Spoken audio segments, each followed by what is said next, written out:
How many times have you heard that the Oyster case was the first waterproof case or wristwatch?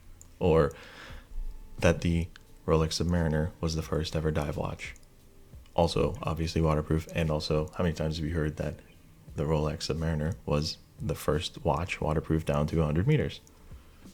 Well, many people would say this is incorrect. That might be incorrect. People would say the Blancpain 50 fathoms was the first to be waterproof down to about 100, which was 91.44 or something feet. The 50 fathoms, a fathom is 6 feet. Blah blah blah. You get it. Anyway, all of that is probably wrong. Now, while it may be true that the Oyster case was the first hermetically sealed case because the screw down case back and the front was also the bezel was also screwed down. Nowadays it's pushed in, but either way, back in the day it was hermetically sealed, worn by upside down Mercedes Gleitze, I believe is how you say your name. Could be wrong there. Anyway, the first actually, I believe, commercially available dive watch happened to be the Omega Marine. That was back in the 30s. Now, obviously, while Rolex sticks to what they do well, which is, create the same kind of case over and over, market it with different things, different watches. You can see this is the Air King. It is pretty much the same case. Just the Submariner is slightly thicker than the Air King, but they're pretty much the same case. Now, if you look at this guy, it's obviously a little more dressy. This is probably very much or very similar to what the Day-Date looks like. And if you look at the Yachtmaster and compare that to the Daytona, I'm willing to bet that they are pretty similar. So from my point of view, they make about 3 to 4 different cases, obviously if you don't count the 1908. So they're 3, let's say. So what is my point? My point is people believe what these watch companies say about themselves more than they actually understand what is true and what is not true.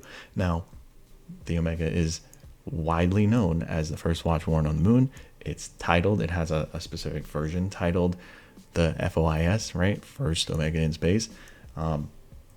Many watches were in space, by the way. One of them to include a Rolex GMT Master. Either way, a lot of people just believe what is said about these things, these companies, and they don't do their own research. And then they buy and spend $6,000, $8,000, $10,000 now dollars on a watch that they believe did something it didn't really do. Now, that is also to be said about Rolex. But to my point, what I mean is it doesn't matter if you were the first there. Look at Facebook. I know, random insertion. Look at Facebook. They were not the first to come up with the idea of Facebook. The idea was stolen. Now, people believe that Mark Zuckerberg was the person to, come up with it, code it, and then put it into, circulation, whatever, put it on the internet, activate it, whatever you want to say. And it doesn't matter that the Winklevoss twins even came up with the idea, had the idea, employed Mark Zuckerberg. It doesn't matter. It doesn't matter that it was a joint program. What matters is people believe you were the first. Now, people believe Rolex was the first with a waterproof case. People believe they were the first dive watch, which is not true. People believe that it is the first to 100 meters. Not true. So, all of that to say, please do not believe the marketing.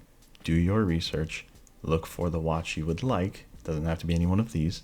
Look for the watch that you like, you love, and the one that is in your price bracket, so to speak, right? The one you want to spend X amount of money on.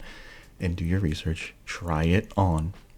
Make sure you like it. A lot of people don't like this. A lot of people don't like that. Make sure you like the watch that you are going to buy. And then buy it. After trying it on, as I said. But yeah. Anyway. Don't believe the hype. Don't believe these companies. Yes, don't believe Omega. Yes, don't believe Rolex. Don't believe Blancpain. Just do your own research. And we'll see you later.